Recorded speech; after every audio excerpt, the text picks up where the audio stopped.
how to transfer your Instagram account from one device to the other device. Hello everyone, my name is Smile, and in this video I'm going to show you how you can transfer your Instagram account from one device to other device.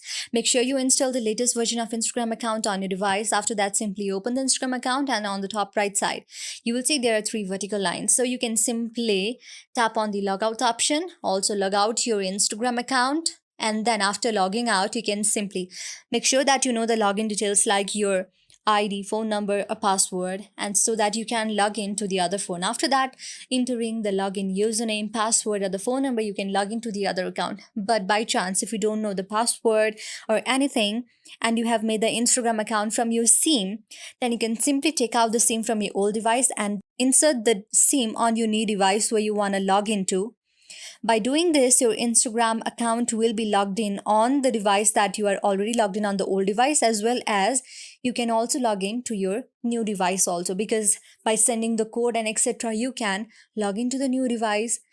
So this is how you do it. I hope you like the video. If you like the video, hit the subscribe and thumbs up button, and also comment in our comment section below.